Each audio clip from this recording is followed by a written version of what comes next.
What's going on, all you Facebook and YouTube live fishing freaks? In another location, you can see that this camera that I'm using is basically the same quality as shooting this with a potato. Yes. And I'm sure the audio is just as good. So, with that being said, just to let you know, while you're seeing me in this new location, which is in my basement bedroom, or not really a basement, split level bedroom here, is that I had a harebrained idea to start painting and putting new trim and all that other jazz in my computer room, which is the headquarters for On Another Line. Today, not realizing that it's Tuesday, and I have that room in shambles. So I'm not going to, that's why I'm in a different location. That's why my camera sucks. That's why my audio sucks. You're just going to have to deal with it. And we have a whiz banger of an episode for you today. You got Cory Weaver from Cory Weaver Outdoors coming on to talk to us about just fishing more than anything. We're going to talk about a lot of different things that happened, that have happened as far as co-angling and what to expect.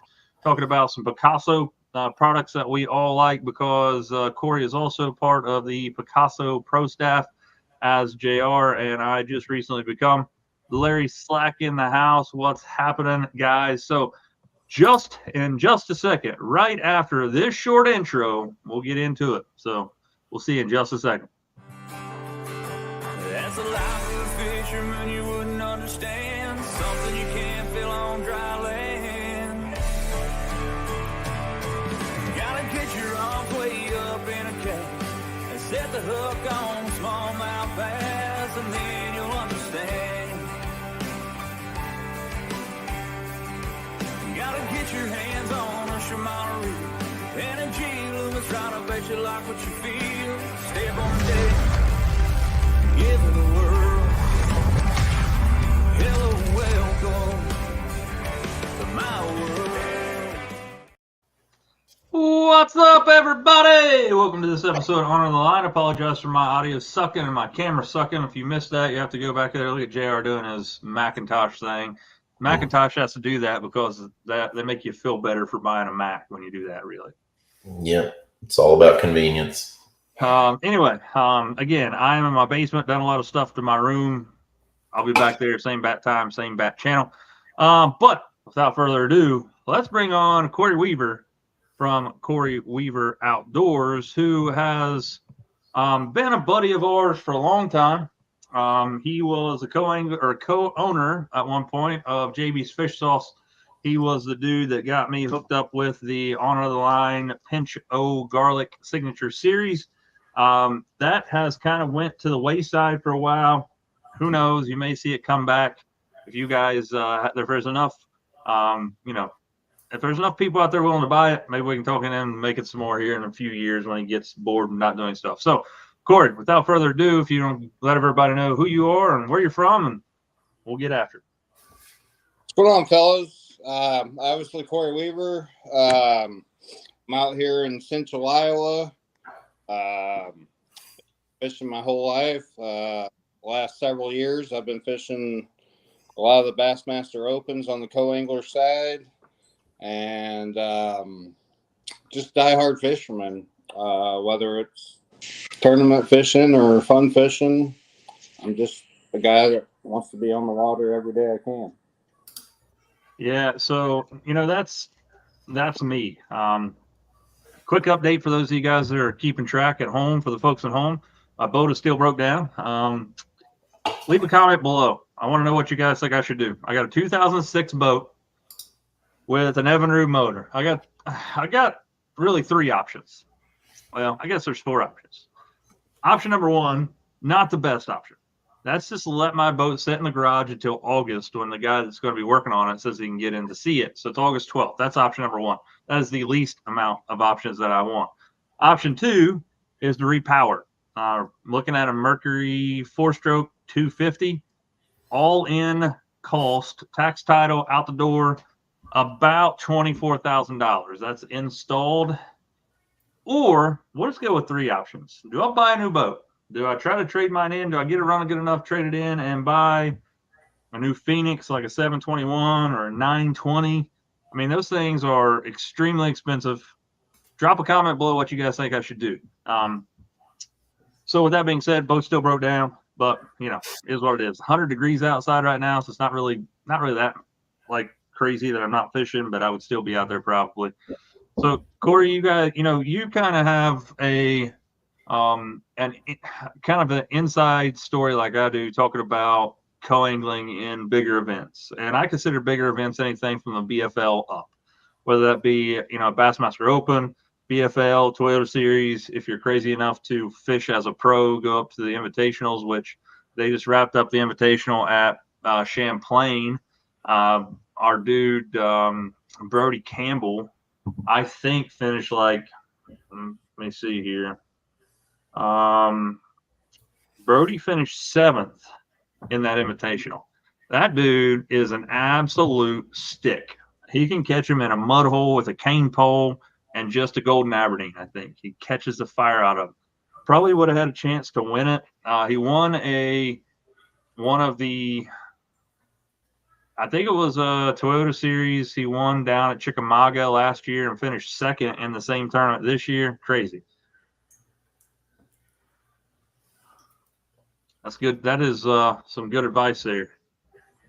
And so again, that's coming through Malone's Marine, who obviously is an affiliate of our show here. And I feel like that, I don't think that he was making much money at that price that he gave me, which is crazy to think about. So, the biggest thing is that I'm kind of stuck. JR and I obviously are going to go fishing or whatever, but it'll happen eventually, one way or the other. So Cory, one of the things that I, as a co-angler, like to talk about people that are co-angling in the same aspect as I am. Do you, how many times, and it's very rarely for me, but has there ever been a time where you've been in the back of somebody's boat where you didn't care that you ever fish with them again? I mean, you ain't got to say any names, but I that's happened to me one time in the years of it. Probably just one guy out of all the years and all the guys I fished with. There's probably just one guy. Yeah, so that's one thing that I'll give advice to people out there that want to jump in these bigger tournaments. Even if you have the nicest boat on the planet, I would encourage you to jump in as a co-angler just to see what happens. And I will tell you this, and this kind of solidifies what I was going to say, is that I've been in the boat with 75 people over the years, right? And I've only got one guy that if I drew him in this tournament, I'd probably just go home. I was just one of those guys. He didn't enjoy life, sucked the fun out of fishing. I ended up waxing his rear end out of the back of his boat. I caught like 7 keepers on the Ohio River, and he never caught a fish. And he was just a pain. But other than that, man, I've had nothing but good experiences with people. A lot of times people, are just like everybody else. They like fishing, and if you're respectful of their stuff, I think it's going to be fine. I caught a big, it wasn't a giant, it was like a 35-inch muskie in the back of a creek in Ohio River, which is rare. Like they're there, but they're rare. Blows up on a bone white spook, and this guy's got a brand new $100,000 Ranger, man. It like still smells new. And I'm down there in the water trying to wrestle this thing, man, because I don't want to bring it in this boat. Next thing I know, he just grabs a net out of my hand and throws it up on the front deck of his boat. He's like, "You can handle a little better there." I was like, Jesus, dude. I was trying to be polite and not put all that slime on your boat, but he didn't seem to care. No, I've definitely had way more positive experiences. The cool part, I've met so many good guys and developed relationships and stuff with guys that I can reach out to. I was mentioning before, I fished with Logan Parks. I fished with Jay Shakira the day he qualified. I fished with Kyle Fortiana, Cody Bird, a lot of big name, well-established name guys in the industry.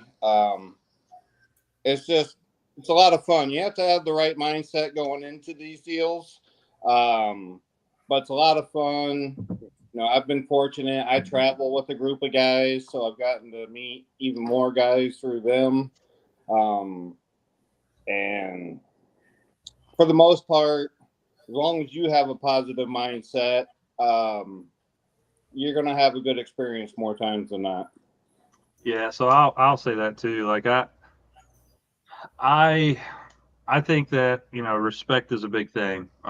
Because like me trying to be nice and keep that muskie out of that guy's boat, I was just trying to be respectful, and obviously he was just helping me out, put in his boat. But I think that, if I would have just ripped that thing up and put it in the back deck of his $100,000 Ranger, things might have had a different outcome. Yeah. And I understand that too. I mean, like JR's got a brand new Phoenix and he takes care of it just like anybody else would. And I fish out of his boat a lot, and I still would do the same thing with his boat, and we're, really good friends. It's not like it wasn't that I was just trying to be like, I just wanted to be respectful of the guy's boat. And that's usually it. And one of the things that, especially in the higher level stuff, you're fishing or have fished or planning on fishing some more of them, the bass opens. And so in the BFL series, I can tell you when fishing those is that normally you go in and you, the co-angler, put the boater, your pro, in the water. They throw you the keys, you back their stuff in the water, you go park their truck, they come and pick you up. I will say that at the Toyota Series level, and I'm sure this is probably something that goes without saying that they're just better at doing it. I fished one tournament 2 days, and every time that I was there, and like the gates opened to get at the ramp at 4 o'clock, and I would show up at 4:30, and the takeoff wasn't until like 7, 6:30, 7 o'clock. So I was like at least 2 hours in advance, and these guys already had their boats in the water. So, I think it's they're kind of like me, there's a lot of stress for me as a co-angler until I get in the boat. Yeah. I don't know. I've been doing it long enough that stuff doesn't really bother me too much anymore. I think one of the biggest factors I see with co-anglers is if you don't know how to back a boat in at these events when there's 200 and some boats, just be honest with your guy up front. He doesn't care. He'll put the boat in, he'll back it in and do what needs to be done. But you don't really want to be the guy that's going to take a half hour to finally get your boat down the lane and start the day off all frustrated. It's okay if you don't know how to back a boat in for a guy. Just be honest with them up front about it.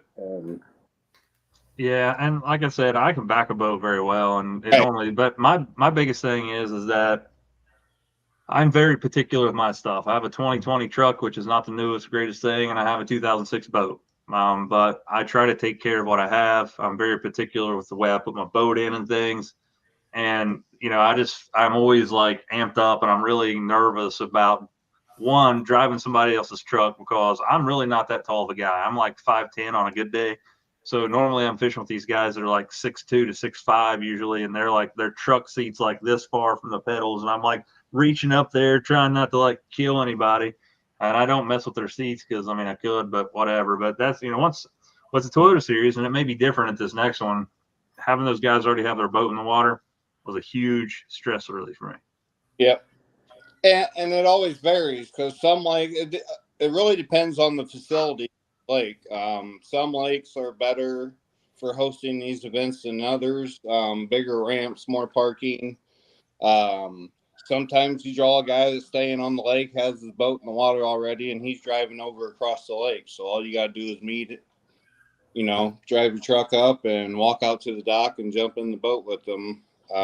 It varies at every event.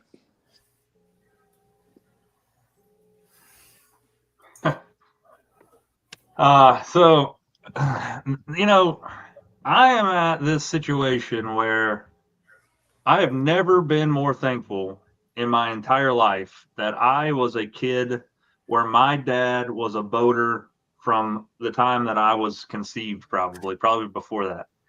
So, like, I was backing boat trailers down the ramp long before I had a driver's license. Like, I would go up and I'd be 8 years old walking up the boat ramp to get dad's trailer and back in the water. And like that is if there was one skill as a man, and this is, there's thousands of skills that I would say this, and I'm not going to say that this is like number one skill, but one of the main skills that I'm glad that I know as a human being, even, is how to back a trailer. Like it is so like you wouldn't believe how many people have no clue, and then you throw them in the driver's seat of a truck as they back this thing in there, and then next thing you know, they got that thing jackknifed harder than you've ever seen anything being jackknifed ever. But it was I don't know. That's one of the many skills, and I'm glad I acquired it at an early age. Yeah, I agree with you. I'm the same way. I don't remember not being able to. I was the same way. I was started as a kid. Uh, by the time I was old enough to fish, I had to learn how to back the truck and or load the boat both. So yeah, I've been very fortunate there too. Yeah, I it's had to pretty learn good. on So, what is it, Joe? I had to learn on a trailer that I built with my father-in-law that was probably around 12 feet long, and I used to put my kayak on it. So I learned about the hardest way that you could on the shortest trailer because my dad never, taught me or had me doing that. So I learned the hard way, and I definitely remember being really bad at it. Yeah, I mean, so that's the deal.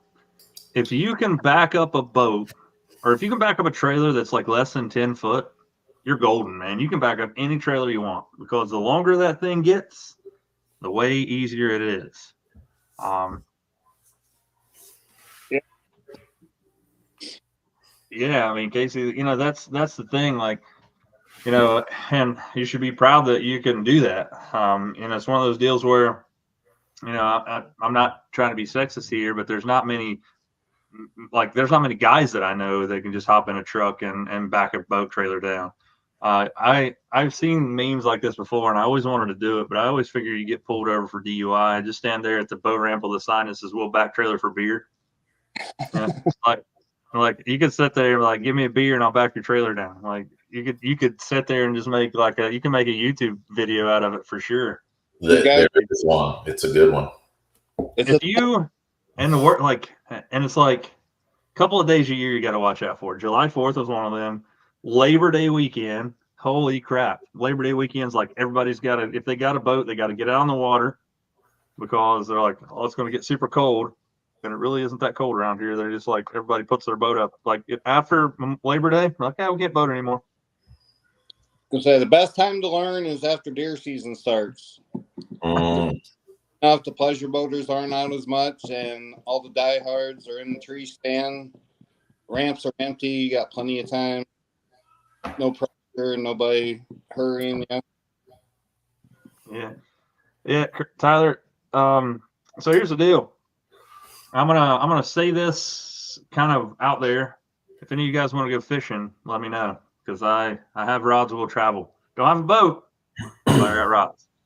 So anyway, Cory, I see you got that Picasso shirt on back there. You know as well as I do what Picasso has to offer. Like, what sets Picasso apart for me is the kind of attention to detail that you see on their jigs. Like, titanium weed guards, tungsten heads, a lot of different tungsten shape, ball head, football head, things like the little spotty. You got the I'm not thinking of it right now. What is it? It's not called the wide mouth. What's the smart what's the man. swim bait? Is it smart? It's smart mouth, right? Smart mouth jig head that they have for Two swim bait. hooks. It is so good. So, I saw you the other day with Chris Beaudry. I think you guys were catching them on a Picasso spinnerbait, right? Yep. Yep. We were throwing several. We got several different lines. I really like their Inviswire. They have several different diameters. I really like their small diameter spinner baits. Just the thump and the movement that you get out of those Inviswire spinner baits is second to none. And was fortunate we got to a lake when it was up and water was in the bushes, and it was a pretty fun time. Yeah, man. Like around here in our area, there's a couple lakes that I fish frequently. That's Grayson Lake and Yatesville. And both of those lakes, Yatesville gets higher than Grayson for some reason. I think they just keep Grayson pulled down. But Yatesville, man, it'll get 15 foot in the trees sometimes. And dude, when it's up there, you can absolutely crush on some bass. I don't care what you throw. The more shallow you can get, the better off it is. And I still don't understand it because we're talking about summertime. We're talking about 80, 90-degree water temps. And I guess they're just feeding on things that they can't normally. Yeah. Well, brim, the nice thing about there's a population on every lake, a population of fish that I don't think ever leave shallow water year round. Bluegill spawn 5-6 times a year. They're always shallow. Of course, you got some shad spawns, and there is a certain number. I don't know what the number is, but I would guess close to 40% of the fish never leave shallow water. Cory, that's something that I think about a lot. So I always think about, when should I target bass with a bluegill mimicking bait versus shad mimicking baits versus like a crawdad or creature. Do you ever have kind of your own thought process on that, when to throw it, or is it just kind of a trial and error thing?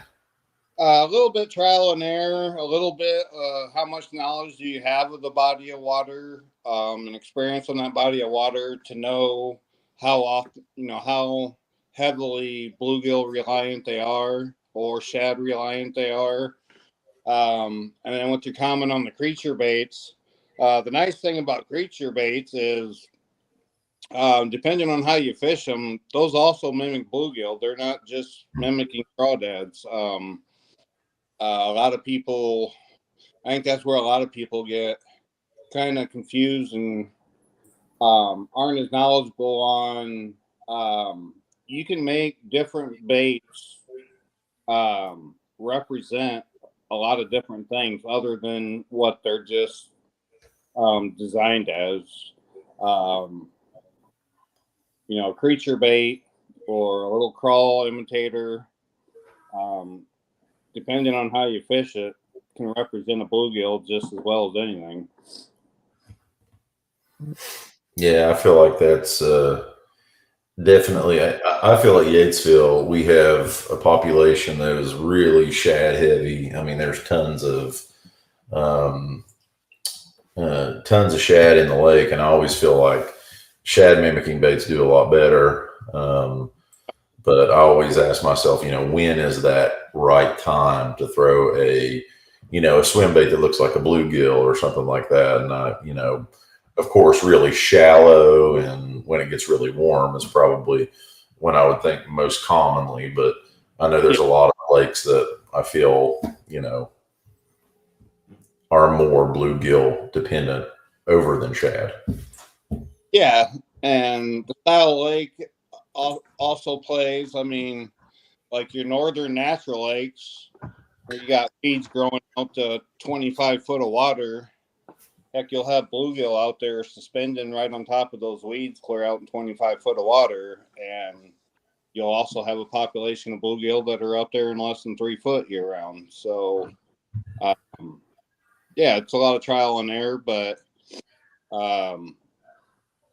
if you're shad dominant, then obviously you got to make the adjustments and key in on them.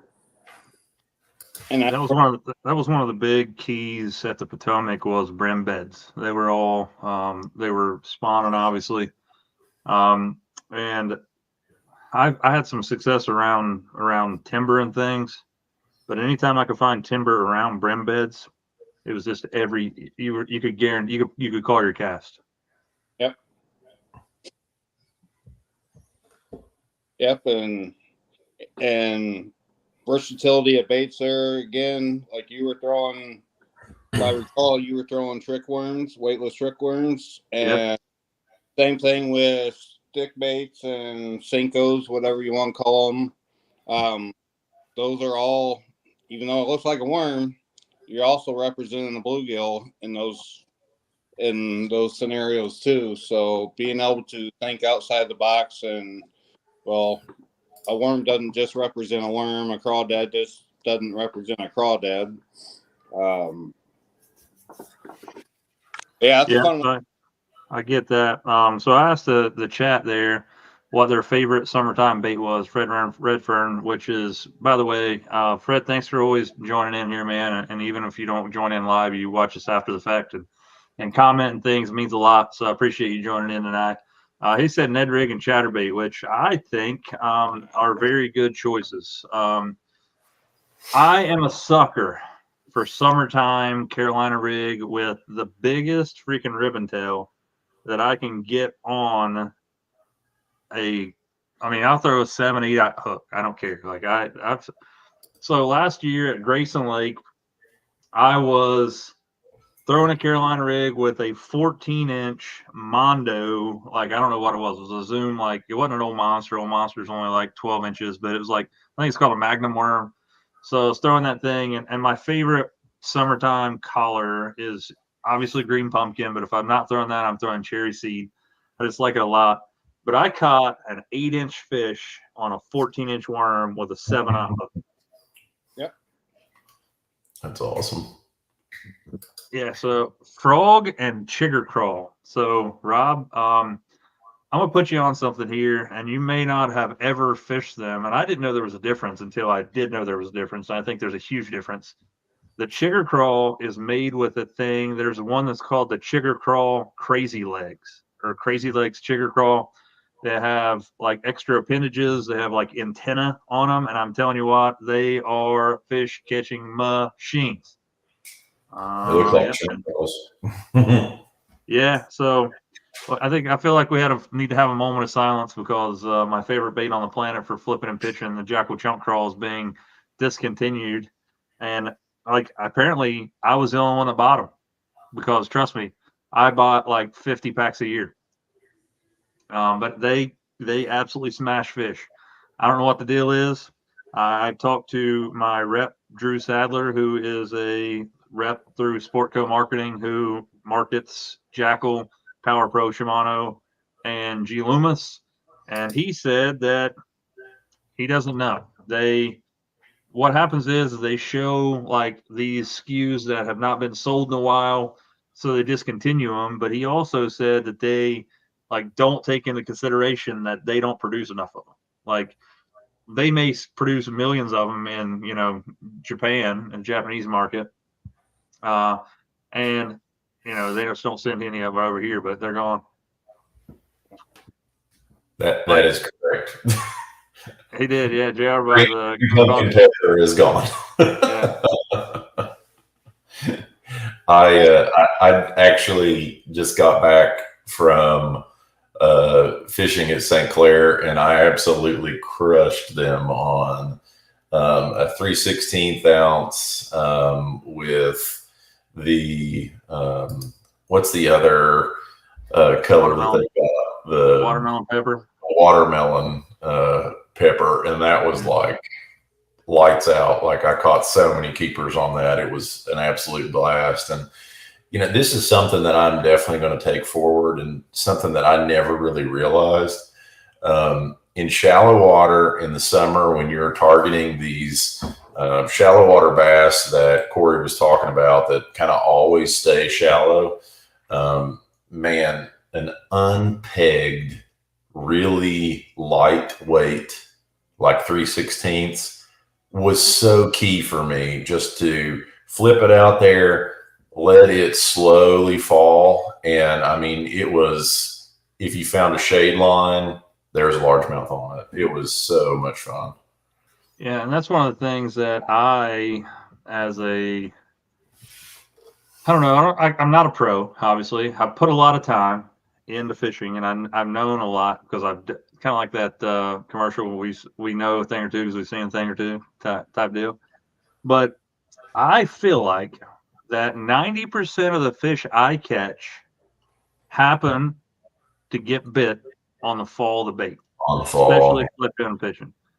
Rarely, I mean, I could pick them up. If I'm dragging a jig, I get bit like that a lot. But normally, if I pitch into a place and I pick it up once or twice, if I'm not bitten, then I'll go somewhere else or I'll pitch it somewhere else. Like, you know, I heard a pro the other day say, and it really made me think. And I was like, man, this guy has no clue what he's talking about. He says that fish never eat anything off the bottom of the lake. I'm like, dude, you're an idiot. Like, I catch fish off the bottom of the lake almost every time I'm out.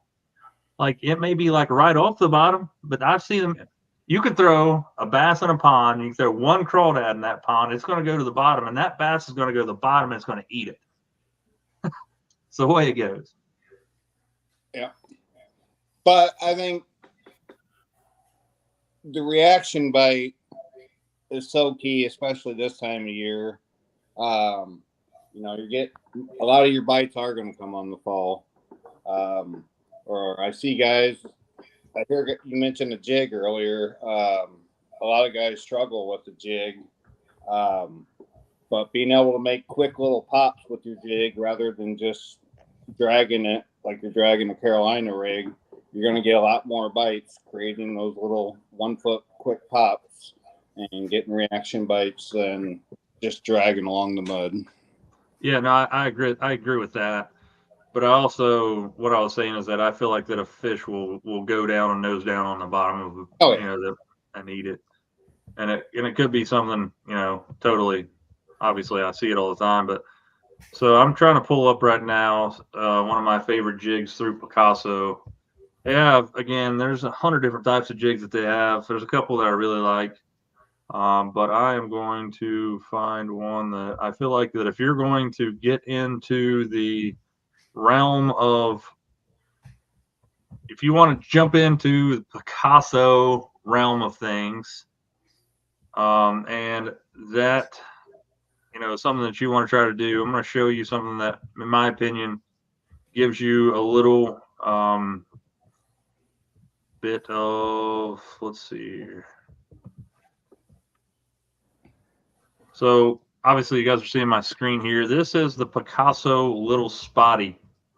Has a 2X Gamakatsu hook. Has, again, 3-stranded titanium weed guards.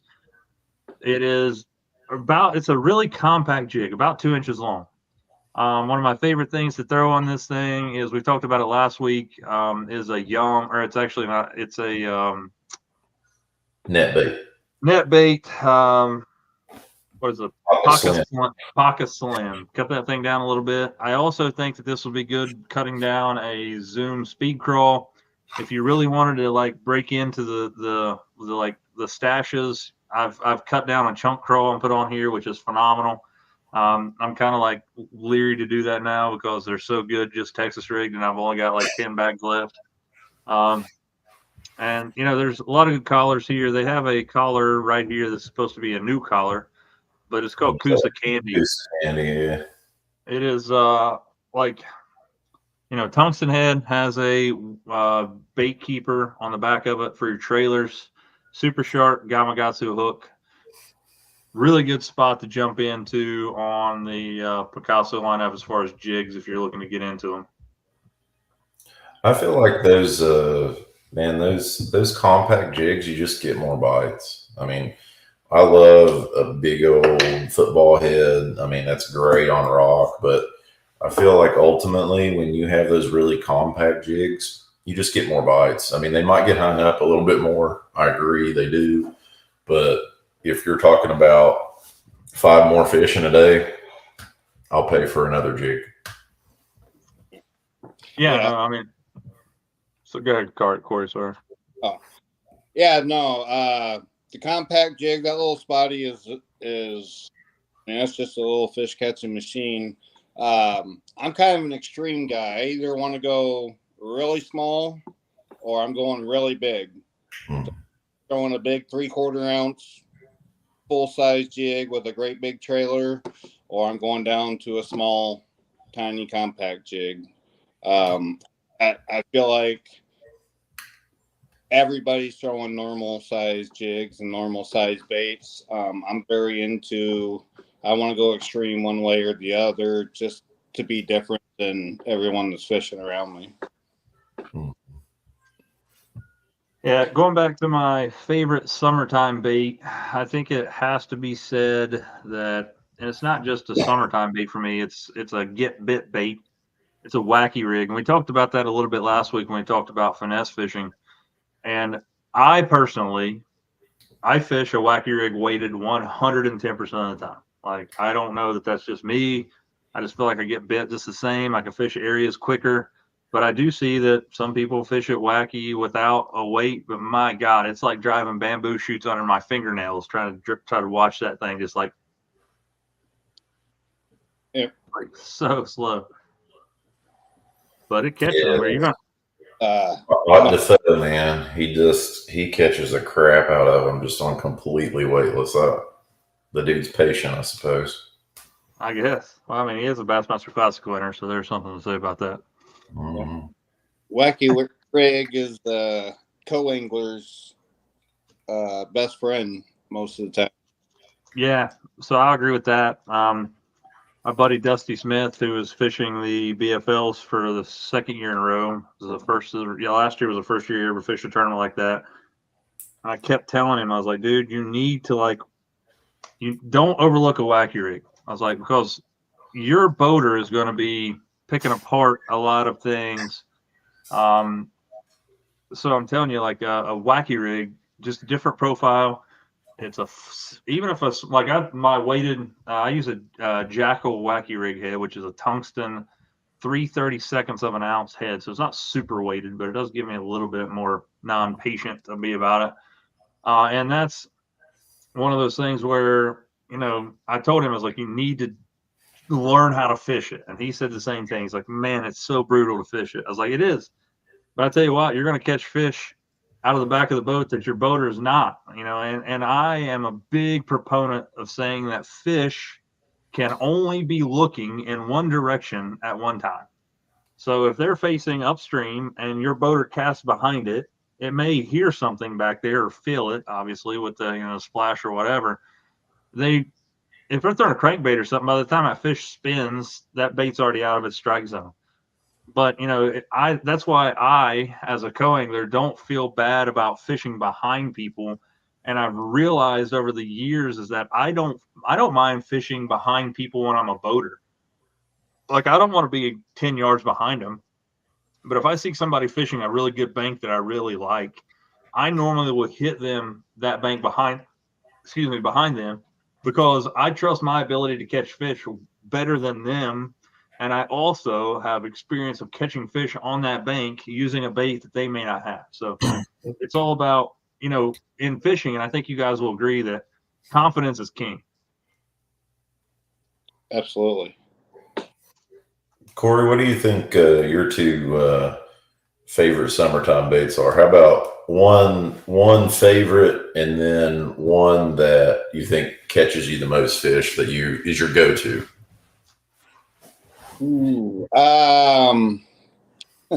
That's tough. It varies by lake, but I would say topwater is always my favorite, either a frog or a walking bait. Bam. And close second. I'm a jig guy. I'm throwing a jig year round. I'd probably have to say a football jig for summertime. I can cover water fast. To me, that's one of the most important things in summertime. A lot of guys fish way too slow. You got to cover a lot of water in the summertime, unless you're on a TVA current style lake where they'll stack up like on the ledges and stuff. Fish are really spread out in the summertime. You're not going to sit there on one spot very often and catch 10, 15 fish. You got to cover a lot of water. So I'm fishing baits that I can cover a lot of water with. Mm-hmm. Makes sense. Yeah, for sure. I mean, that's really tough for me too. Is like last year, I got in a situation where I would throw a topwater bait for the first like 10 minutes of the tournament, 20 minutes max, throwing a crankbait there in between there.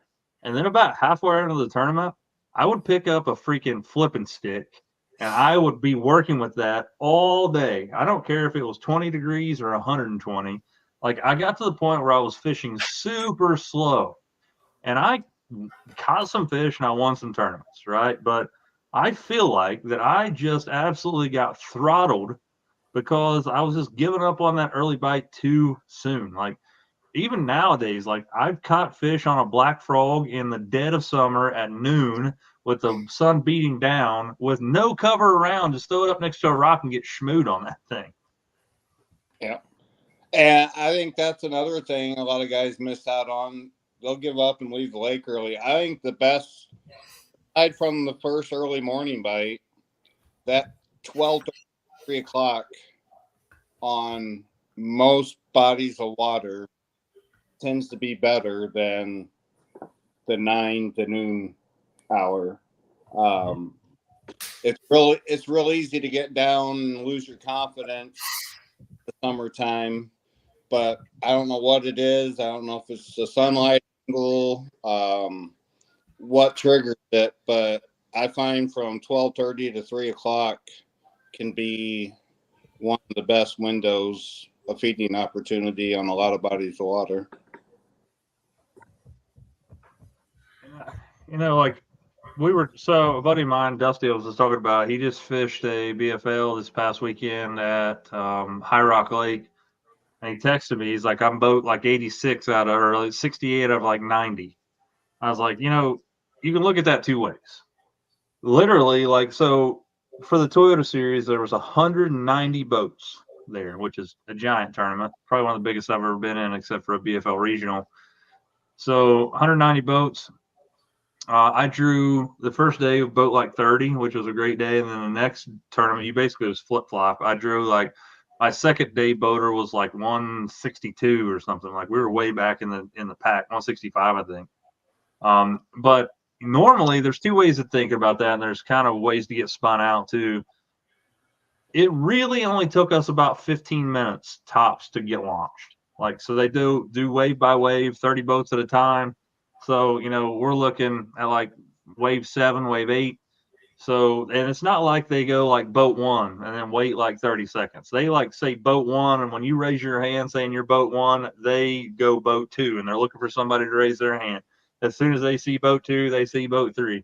But my thing about that is, like, I don't mind drawing a later boat number because a lot of times you'll get like an extra like 15 plus minutes or I mean, like half hour, maybe even an hour to fish that you wouldn't have. I feel like it's a major advantage for you.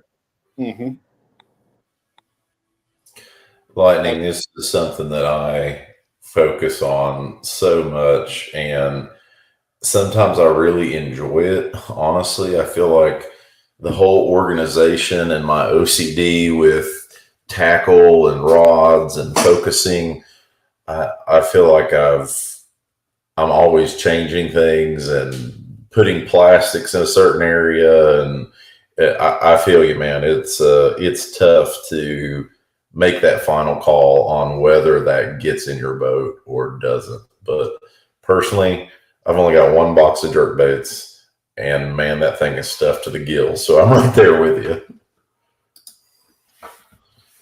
Yeah, and so that's the deal. Like, that was one of the hardest things that I had to deal with as a co-angler going into the Toyota Series the other day is that I have 35 rods in my boat. I have 35 rods in my boat because they all have, most of them, I'll say 28 of them have a specific purpose, right? One may be a jerkbait rod, and one's a topwater rod. I have several topwater rods, crankbait rods, whatever. Going as a co-angler to a place that I didn't know anything about, like I was lucky enough that I was driving my own truck, so I just packed like 25 rods with me, knowing that I wasn't going to take 25 rods on a tournament with me, but having the ability to have my whole scenario in the back of my truck and say, hey, you know, what are they hitting on? Kyle and I fished, and we found some other things, and having the ability to say, okay, well, I threw crankbaits all day yesterday and never got sniffed. well, I can leave those in the truck tomorrow and just pick up something else. So that was one of the hardest things for me as a co-angler, is kind of narrowing the herd, as you guys are talking about. Mm-hmm. Yeah. Cory, in your opinion, how many rods is too many for a co-angler? I'm guilty of this, but you shouldn't take more than 6. Shouldn't need to. Honestly, a co-angler could probably get by with 2 spinning rods and 2 bait casters. It's hard. It's hard to do and hard to wire your brain that way. But if you took out 2 multi-purpose bait casters, and 2 spinning rods, you could probably get by with just the spinning rods on 90% of the lakes as a co-angler, truthfully. Because co-angling is just a numbers game. You can't, as a co-angler, you can't fish to win. You can't fish to, go after a certain strategy or anything like that. You're just trying to catch numbers, and if you catch numbers, you're going to get enough fish in the boat to do well. And there's no better way to catch numbers than a spinning rod, whether it be wacky rig, a drop shot, a 3-inch finesse swim bait on a ball head jig, an eco rig. You want rods and baits that you can catch numbers with. Four, man, that's tough. So I mean, I'm with you there. I feel like that. I myself way too much. I'm guilty of it. So I think I took my last tournament. So I talked to a guy who again, this is one of those things where the guy that I drew the first day, his name's Jamie. I still have his cell phone number. We've been texting back and forth since then. Like, I feel like he's a dude that I'll continue to contact, right? So I asked him the very first day, I was like, dude, I have 8 rods in a rod mule, going to bring it on your boat. Is that too many? And I want to be respectful. Obviously, it goes back to the beginning of the show. We're talking about being respectful for co-anglers, but he said, that's the stuff you got to deal with. He said, it's going to be in your way all day, not mine. And I was like, all right, then. So I think I took 2 spinning rods and 6 casting rods, because I didn't know how to catch them. Like, we had such a terrible practice that I didn't know, what to do. But luckily I fish a Shimano Poison Adrena a lot of times. I have a ton of them. I have like 8 of them. I just sold one of them to JR the other day, actually. So I probably only have 7. Nope, I lied to you, because I went directly, when I got the money from him, went to Borders and bought another one. So I probably still do have 8. But I have a 1611 medium plus Shimano Poison Adrena that I have fallen in love with. It's my jerkbait rod. It's a go-to rod for a lot of things. You can throw top water on if you wanted to. But I didn't have a rod to throw any kind of finesse stuff with. And I love a spinning rod. Like, that's where I grew up fishing, traveling around here, hitting these strip mine ponds and things. I'm very okay with having a spinning rod in my hands. But if I can have a casting rod in my hands, 99% of the time, that's what I want to do. And that's where JR and I were talking about the other day with that BFS.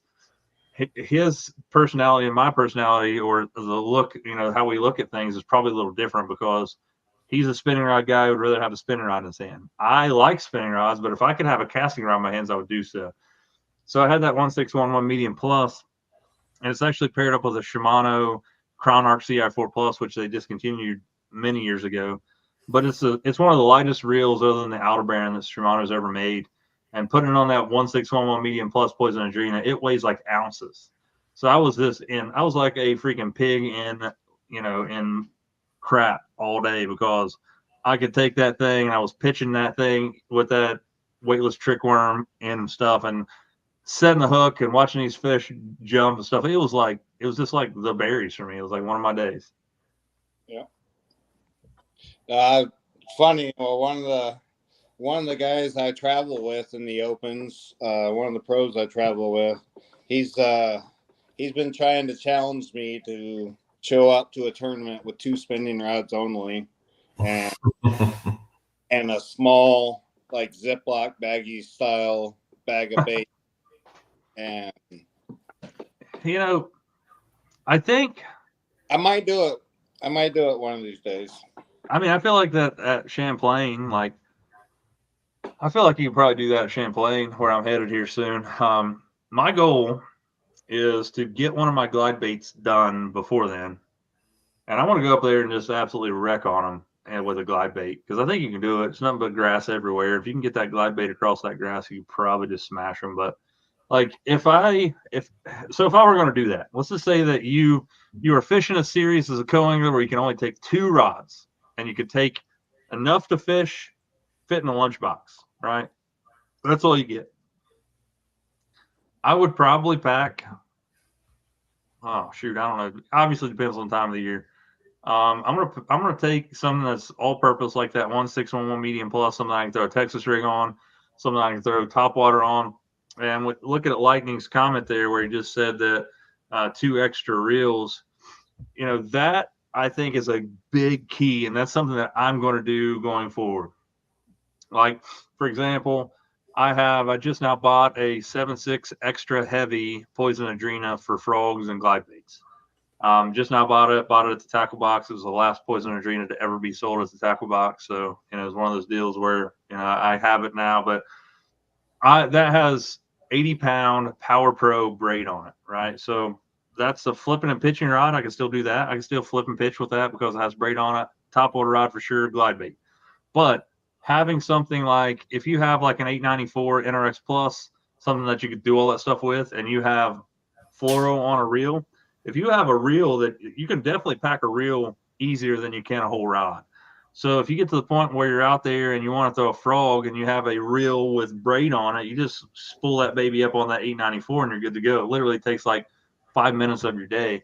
So I think that's something I'm kind of going to look at too, is taking like a set amount of rods and maybe 2 extra reels in my bag. That way I can like kind of, you know, pivot if I need to.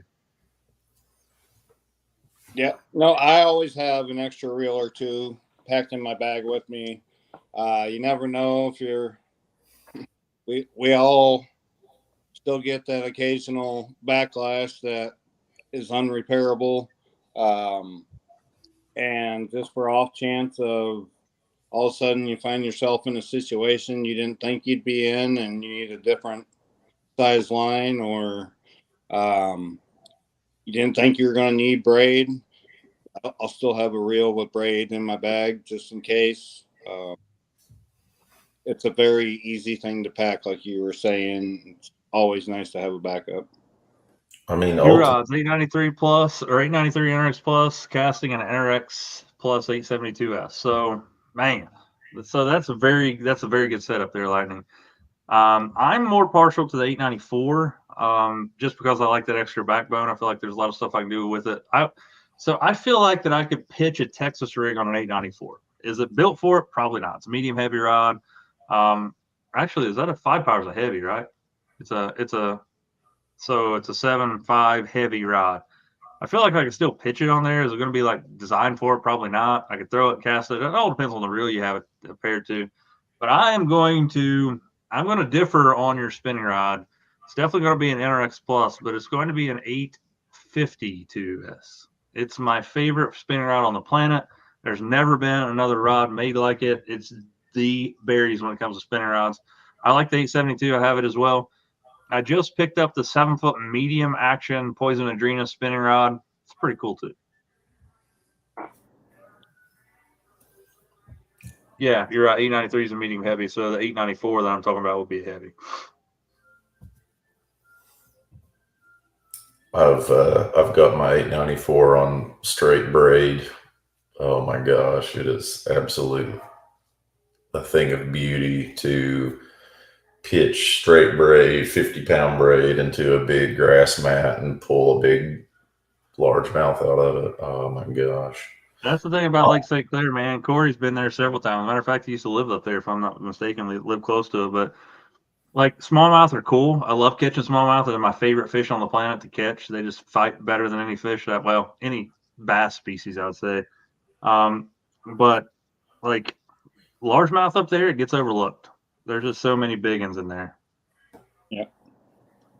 I caught a snakehead over the weekend or over a few weeks ago when I was at Potomac. Easily, pound for pound, the hardest fighting fish I've ever caught in my life. No doubt about it. They freaking fight. You have them out your way, Cory? No, we don't have them out here, but I have caught one before in practice at tournaments out that way. They are a crazy. Crazy. They're incredible.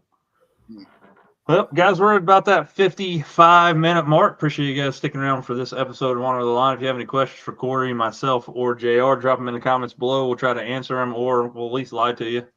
That way, at least you'll think you got an answer. But I got a couple videos coming on YouTube in the next couple days. As soon as I get my computer room put back together, I have to put some trim together tomorrow. Got the old miter saw set up this evening. Primed a bunch of the stuff that I need. Got to paint it, saw all that stuff, install it, and I will be then ready to rock and roll with that. But as soon as I get that, I have some videos coming out.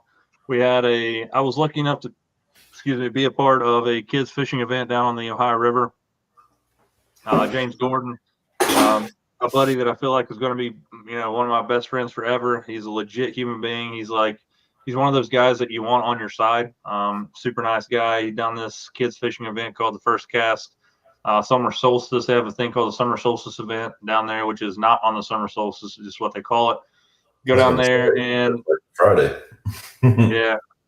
And I went down there. It was an amazing time, man. There's like 30 kids that showed up with parents and stuff. We had kids from Bill Dance's son all the way down to somebody who never hooked a worm on a hook before. And it was cool to see that. We saw a sauger come on the bank. We saw about a 16-inch largemouth, which doesn't happen on the Ohio River. Caught it on a night crawler. And then we had about a 5 or 6-inch bluegill, which on the river, for where it's at, 3 fish, doesn't seem like a good time, but these kids had a great time. You guys will be seeing that video coming out soon. But we are back to the regular scheduled deal of fishing. It is summer. Get out there and throw that big worm on a ledge somewhere and see if you can't just absolutely smash one. That way you can. And Lightning says 904 heavy, so it'll be 904C, more versatile than 894. So that'll be a 7.6. And if you guys catch some good fish, please share it on our page, and we'll feature you in the next episode of On Another Line. We love seeing great fish catches, and love to see all those hogs that you bring in, and always remember that the best way to catch them is on a frog or a chatterbait. Whatever. Come on, bro. Like my favorite way to catch them is on a boat. That's one of my favorite way to catch them. But I can't. I'm sorry. I'm on one of those deals where I'm like, oh yeah, it'd be cool to have a boat. I got a boat. So here's the deal. I think what I'll do in the next coming months is I'll just go out and freaking absolutely lay on Lake Vesuvius, because it's trolling motor only, right? I'll just go put it in there, buzz around there, and I will know every fish. I'll name every fish in that lake in the next 2 months. Where there's a will, there's a way. As long as you're out there. That's right. Cory, man, I appreciate you joining us here again. Hopefully, in the next coming years or so, maybe we can talk into building some like special batches of JB's fish sauce, where I can buy a big bunch and we can sell them here to the followers here. But I appreciate you being a supporter of mine and JR's for a long time, and whether that be through JB's fish sauce and just being an angler. I appreciate it, and thanks for coming on this evening and imparting some knowledge. It's been a good deal. Yeah, thanks for having me on, guys. Enjoy following as always, and good luck with your boat decision. It's never fun or easy decision, but good luck with that, and hopefully I'll get out that way soon. Maybe we can climb in a boat together and go have fun. Yeah, man. I'm not opposed to driving out your way either. It's not like I got anything else to do, right? Mark, I feel like we need some. So, JR, give him a thumbs up so we can get some fireworks for the Awesome. PBs. PB. Hey, I can't do that. I don't have a Macintosh. Like, I'm sorry you missed out. yeah, I get it. I mean, but anyway. So again, thanks for joining this episode of Honor of the Line. If you're just now joining in, you're wondering why I'm in this crazy location, is because I tore my computer room up. I'm painting it, putting new baseboard down, etc. That's why I'm down here next week. Same bat time, same bat chat, and we'll see you on the other end of Honor the Line. You guys know the routine. If you guys can, get out there and lean on them. See you next time on another line. See y'all. have a good one.